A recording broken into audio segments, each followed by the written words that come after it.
कक्षा 12 के प्यारे छात्रों, अभी तक हमने 2 वीडियो में पढ़ा शाश्वती द्वितीय भाग पुस्तक का पहला अध्याय, जिसमें हमने पाठ का परिचय किया। पाठ में दिए गए 7 मंत्रों को हमने पढ़ा। आज इस पाठ पर आधारित हम अभ्यास करेंगे, प्रश्न उत्तर देखेंगे। देखो, सबसे पहला प्रश्न है हमारे पास, संस्कृत भाषा में उत्तर देना है। पहला सवाल है, ईशावास्योपनिषद कस्याः संहितायाः भागः। इसका मतलब होता है कि जो ईशावास्य उपनिषद है वो किस संहिता का भाग है, क्योंकि हमारा जो ये पाठ है वह ईशावास्य उपनिषद से लिया गया है और ईशावास्य उपनिषद में कुल 18 मंत्र हैं। और जो किस संहिता का भाग है तो प्यारे छात्रों आपको पता होगा, पहले पार्ट में जब हमने परिचय किया था तो वहाँ हमने देखा था कि यजुर्वेद जो वेद है दूसरे नंबर का, उसमें भी शुक्ल यजुर्वेद और उसकी 2 संहिता यहाँ बताई थी। कौन कौन सी? माध्यन दिन और काण्व संहिता। कौन कौन सी 2 संहिता बताई थी? माध्यन दिन और दूसरी कौन सी थी? काण्व शाखा। काण्व शाखा। तो यहाँ ईशावास्य उपनिषद माध्यन दिन काण्व शाखा काण्व संहिता यह भाग है, ऐसा इसका उत्तर हो जाएगा। ईशावास्य उपनिषद माध्यन दिन काण्व संहिता यह भाग है। ठीक है।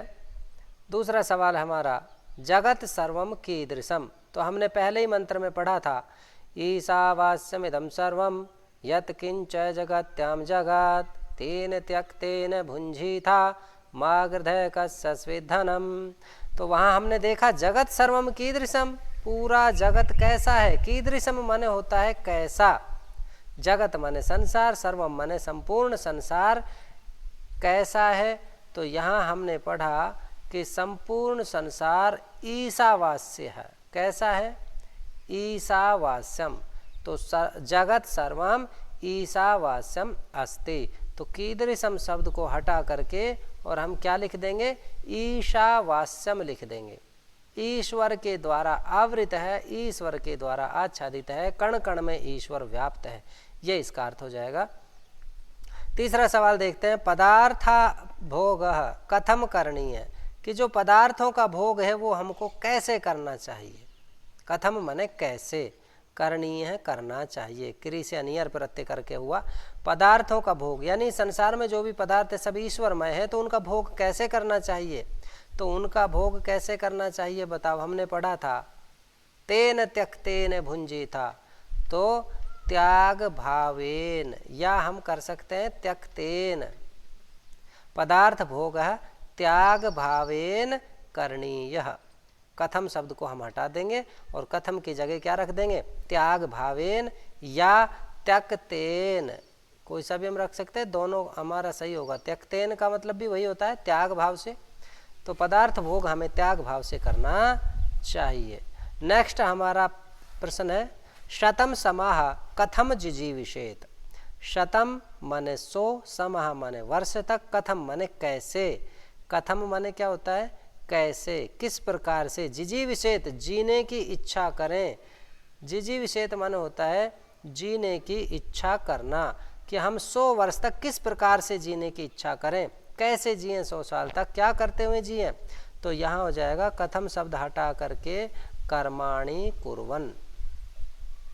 कर्माणि कुर्वन्, कर्मों को करते हुए। कैसे कर्मों को करते हुए? अच्छे कर्मों को करते हुए। तो यहाँ कर्माणि कुर्वन् या सत्य कर्माणि कुर्वन्, ऐसा भी हम कर सकते हैं। तो शतम समाह कर्माणि कुर्वन् जिजीविषेत, और कथम शब्द यहाँ से हट जाएगा। ये हमारे इस प्रश्न का आंसर हो जाएगा कि 100 वर्ष तक किस प्रकार से जीने की इच्छा करनी चाहिए। नेक्स्ट हमारा सवाल है, आत्महनो जनाः कीदृशम लोकम गच्छन्ति। आत्महना किसको कहा गया? जिसकी आत्मा का हनन हो गया, मर गई। अर्थात जो ईश्वर की सर्वव्यापकता को, ईश्वर कण कण में व्याप्त है, इस बात को जो स्वीकार नहीं करते, उनको आत्महन कहा गया। और ये किस प्रकार के लोक को प्राप्त करते हैं? तो हमने पढ़ा था, असुरिया नाम ते लोका। असुरिया नाम ते लोका अंधेन तमसा वृता, पढ़ा था ना हमने। तो यहाँ किस प्रकार के लोक को प्राप्त करेंगे? असुरिया नाम लोकम गच्छति, ऐसा इसका आंसर हो जाएगा। आत्महनो जनाः असुरिया नाम लोकम गच्छति। आत्महन जो लोग होंगे वो असुर नाम वाले लोक में, जो कि अज्ञान रूपी अंधकार से ढका हुआ है पूरी तरह, उस लोक को प्राप्त करेंगे। नेक्स्ट हमारा सवाल है मनसो अपि वेगवान कह। मनसः माने मन से भी, वेगवान जवीय वेगवान तेज वेग वाला, कह कौन है? तो कह शब्द हट जाएगा, और मन से भी तेज वेग वाला कौन है?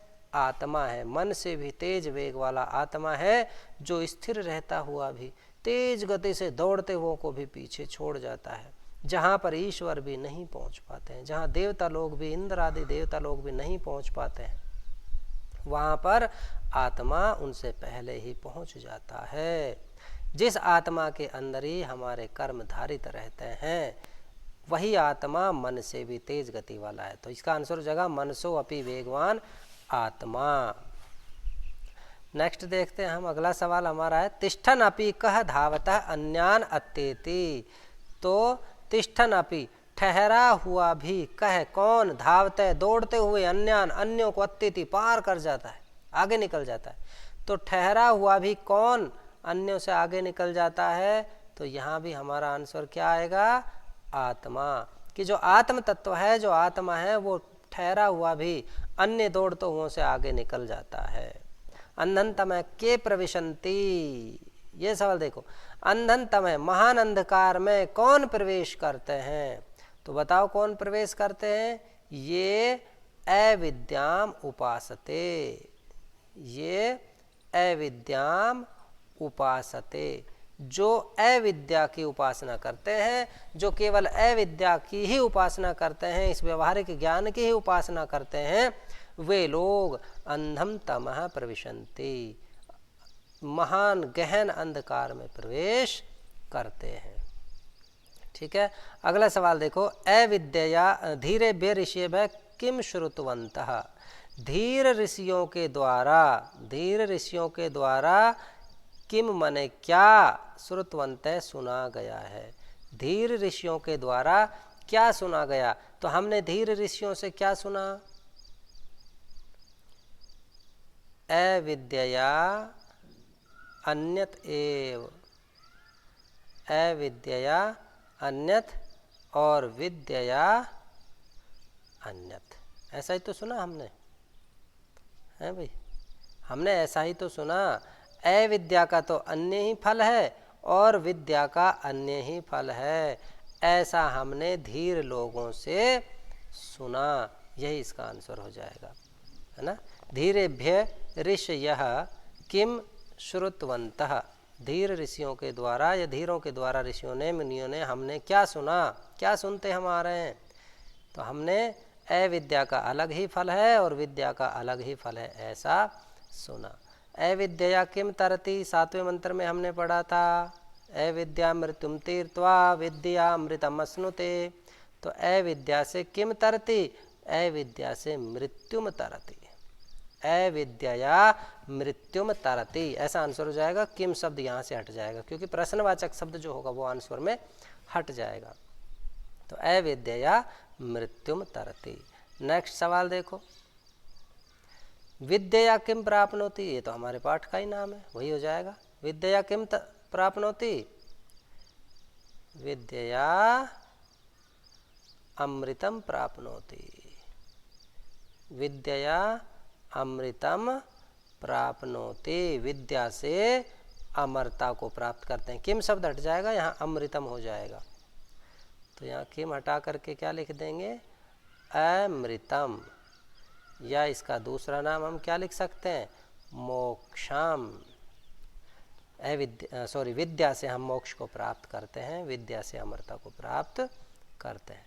नेक्स्ट सवाल है, ईशावास्यम कस्यस्विद्धनम इत्यस्य भावम सरल संस्कृत भाषया विशदतया लिखत। तो देखो इसमें क्या करना है हमको, कि ये जो पूरा मंत्र है इसका अनुवाद हमने पढ़ा था और उसकी सरल संस्कृत बना करके हम वहाँ पर लिख देंगे। इदम सर्वम जगद ईशेन एव आवृताम ईशेन एव आच्छादिताम एतात, इस प्रकार से। और फिर क्या करेंगे, तत् त्याग भावनया एव या त्याग भावेन एव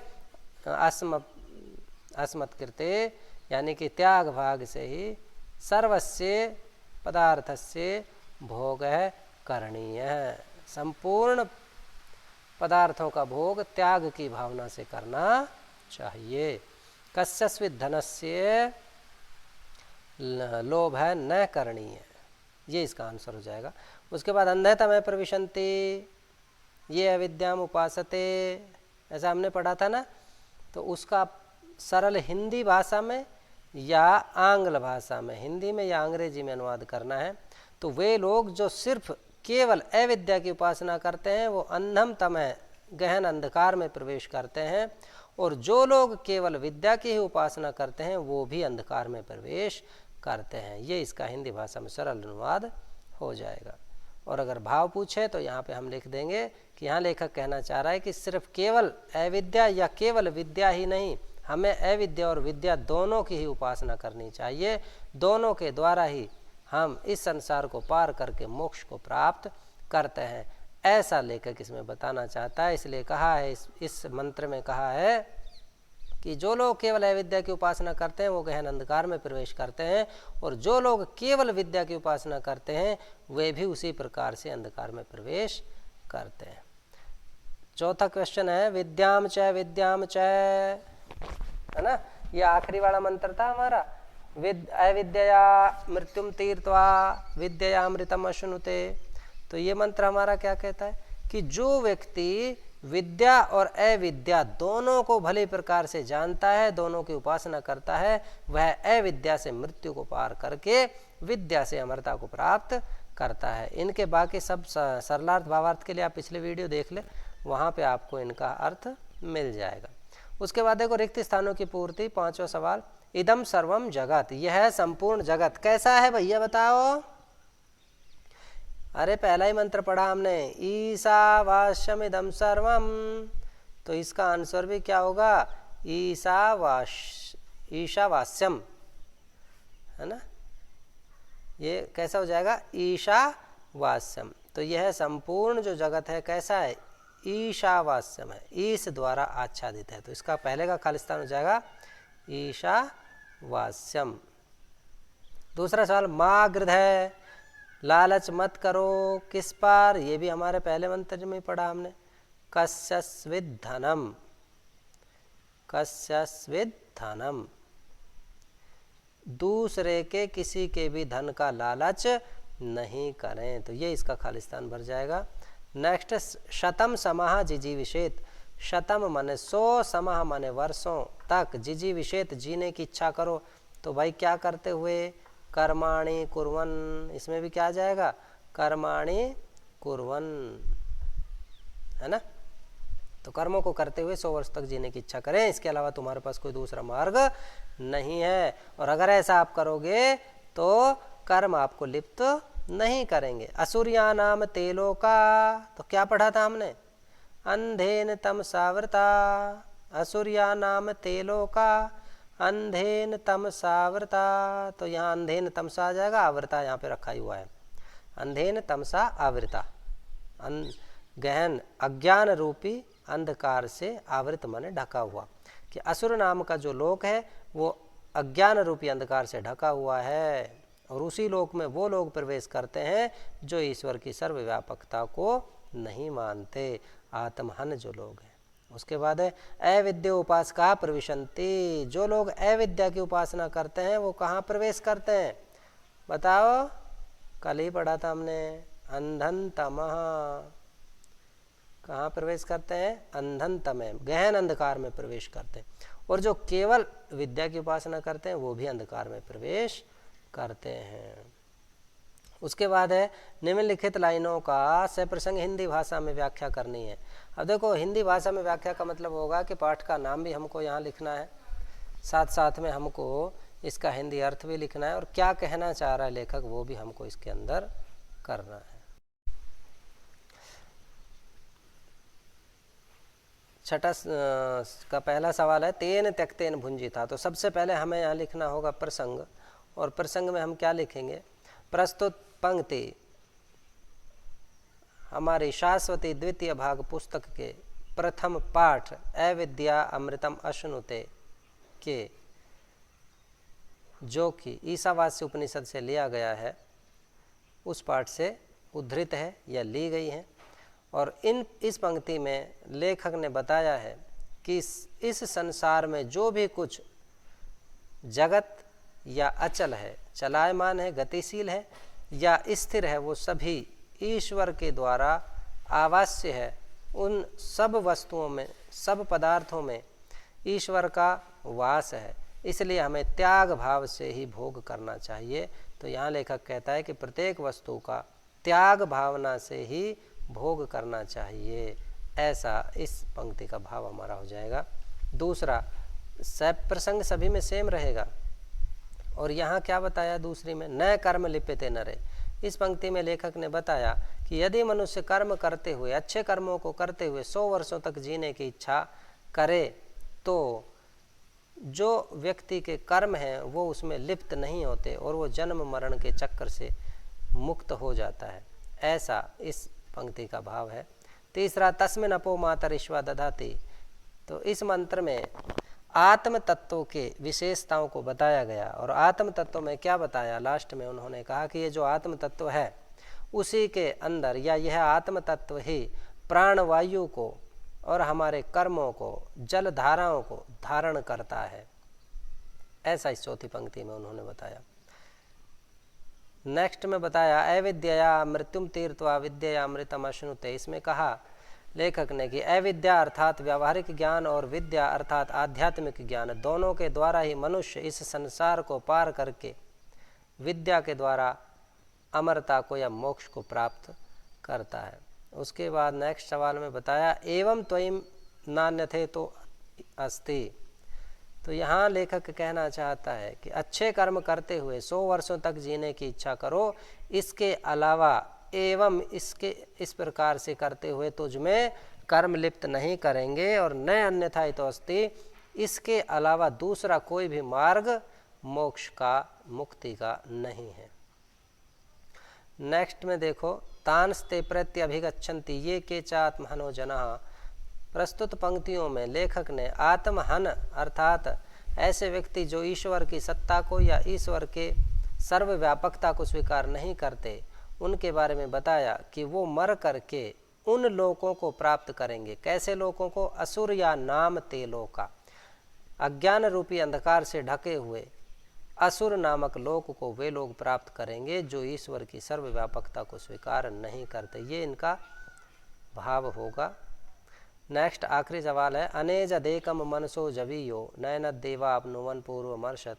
प्रस्तुत पंक्तियों में आत्म तत्व की विशेषताओं के बारे में बताया गया कि वो आत्म तत्व कैसा है, और यहाँ बताया कि वो आत्म तत्व कंपन रहित, मन से भी तीव्र वेग वाला, जिसको देवता लोग भी प्राप्त नहीं कर सकते, देव लोगों के पहुँचने से पहले ही वो आगे निकल जाता है। ऐसे आत्म तत्व का वर्णन प्रस्तुत मंत्र में किया गया। नेक्स्ट 7वां सवाल, अन्वय लिखना है। तो अन्वय का मतलब होता है कि जिस तरह से हमने इनका हिंदी अनुवाद किया उस ही क्रम में इसको हमें रखना है। तो यहाँ देखो पहला जो मंत्र है अन्य देव आहुर अविद्यया, अन्यद आहुर अविद्यया इति शुश्रुम धीराणाम ये नस्तत् विचक्षिरे। तो यहाँ पहला जो चरण है इसमें अन्यत आहु विद्यया, तो यहाँ हो जाएगा विद्यया अन्यत एव आहु। तो सबसे पहले लिखेंगे विद्यया अन्यत एव आहु, उसके बाद लिखेंगे अविद्यया अन्यत आहु, विद्यया अन्यत एव आहु, विद्यया अन्यत आहु इति शुश्रुम धीराणाम। तो धीराणाम इति शुश्रुम, धीराणाम इति शुश्रुम, जिस क्रम से बोल रहा हूँ उसी क्रम से इसको लिखना है। विद्यया अन्यत एव आहु अविद्यया अन्यत आहु इति धीराणाम शुश्रुम ये नह तद विचक्षिर। ये सेम ऐसे कैसे आ जाएगा और ये हो जाएगा हमारे इसका पद्य का अन्वय। एक बार फिर से इसका अन्वय करते हैं। विद्या अन्यत एव आहु अविद्यया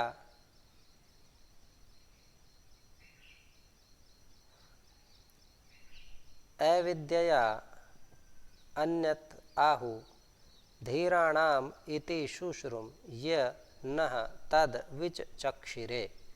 ऐसा इसका अन्वय हो जाएगा। दूसरे मंत्र का अन्वय देखो, अनेजदेकम मनसो जवीयो। तो यहाँ पे हमको सबसे पहले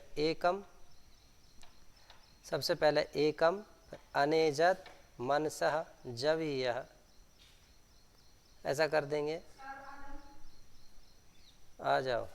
न एनत देवः आपनुवन या देवः एनत न आपनुवन पूर्वम अर्षद। ये सीधा सीधा जिस क्रम से बताया उसी क्रम से करना है।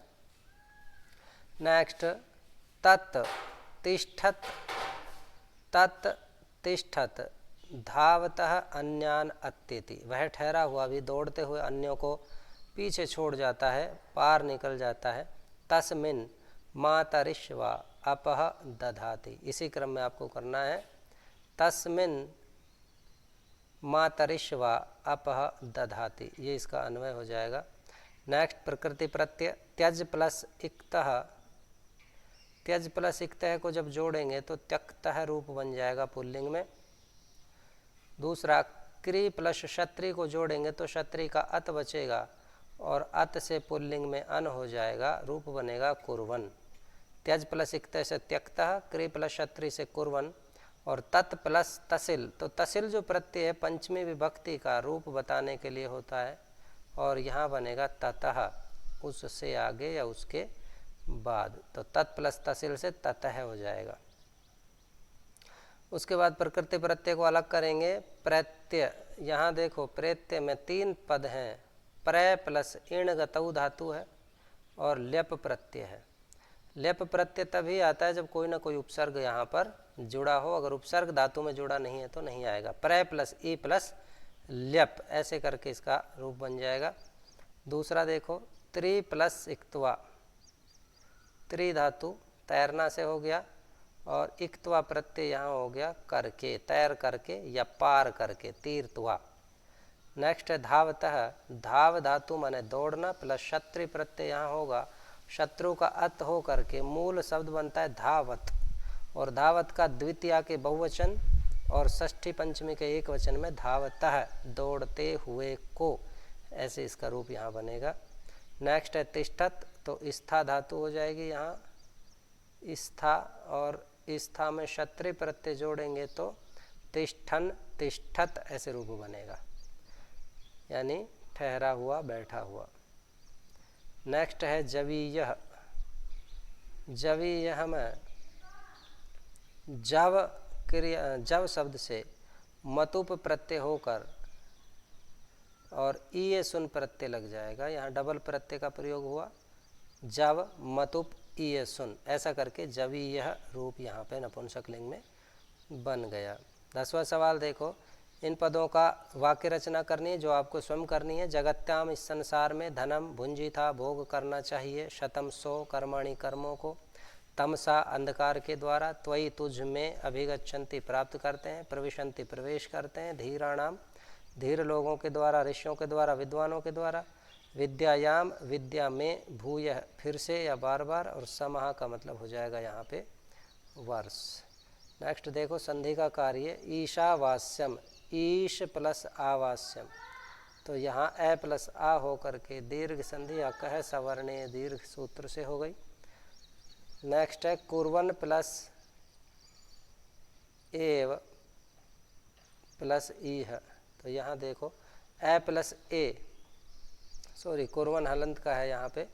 तो गमो ह्रस्वाद चिंगमण नित्यम सूत्र से न और न के बाद यदि कोई स्वर आता है और उससे पहले यदि ह्रस्व स्वर हो तो द्वित्व हो जाएगा, यानी डबल न हो जाएगा। कुर्वन ऐसे हो गया, एव एक ही मात्रा जुड़ गई और ए प्लस ई हो करके गुण हो गया, ए आद गुण है सूत्र से। नेक्स्ट देखो जिजी विषेत शतम। तो यहाँ तय के बाद श जब आता है तो श की जगह ष छोटी सूत्र से, तय के बाद श होगा तो श के स्थान पे 6 हो जाएगा ष छोटी सूत्र से, क्योंकि बाद में स्वर आया, इसलिए शय की जगह क्षय हो जाएगा और यहाँ शतम की जगह छतम हो जाएगा, जुड़ जाएगा। जिजी विशेष छतम। तद धावत है तो यहाँ जस तो संधि करके झलाम जस झसी सूत्र से तद धावत है बनेगा। तय, यहाँ तय की जगह दय हो जाएगा, तद धावत ऐसे बना सकते हैं, या इस धय को नीचे यहाँ लगा सकते हैं, तद धावत है ऐसे रूप बन जाएगा। नेक्स्ट है अनेजत एकम, इसमें भी सेम जो तद धावते में हुआ ऐसे ही यहाँ जस्तु संधि जलाम जसवंते बाद में स्वर आने की वजह से अनेजदेकम ऐसे रूप बनेगा। नेक्स्ट आहू प्लस अविद्या, तो यहाँ रुत्तु संधि हो जाएगी, विसर्ग के स्थान पे रे हो जाएगा आहुर, और रे में ए मिला तो रे पूरा हो गया आहुर अविद्या, ऐसे रूप इसका बनेगा।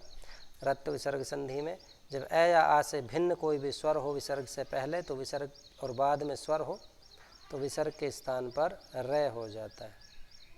नेक्स्ट अन्यथा इतः, तो यहाँ दो शब्द हैं, अन्यथा प्लस इत है, और आ प्लस ई मिलकर के एक गुण हो जाएगा, आद गुण सूत्र से गुण संधि स्वर संधि के अंतर्गत। और तानस्ते, इसमें तान प्लस ते, जब इन दोनों को जोड़ेंगे तो तानस्ते रूप हमारा बन जाएगा। ये हमारा हो गया संधि। नेक्स्ट सवाल, 5 मिनट बैठ। मिलान करना है आपको, धनम का मिलान हम कर देंगे सीधा सीधा, धनम माने वित्तम, समः, समः का मतलब हमने पढ़ा था शतम समः माने वर्षाणी, असुरिया, असुरिया का मतलब तमसा वृता, जो गहन अंधकार से ढका हुआ लोक है वो, आत्महन है, आत्महन गणंती, मातरिश्वा माने वायु, शुश्रुम श्रुतवंत इसमें, और अमृतम माने अमरता। इस तरह से हमको ये जोड़ना है। नेक्स्ट देखो, इन पदों के पर्याय पद आपको स्वयं ढूंढ करके पाठ में से लिखने हैं, विलोम पद भी आपको स्वयं से ढूंढ करके लिखने हैं। तो ये हो गया इति सिद्धम, पहला पाठ संपूर्ण हुआ। ये सारे क्वेश्चन आंसर आपको अपनी कॉपी में लिख के जमा कराने। Thank you very much.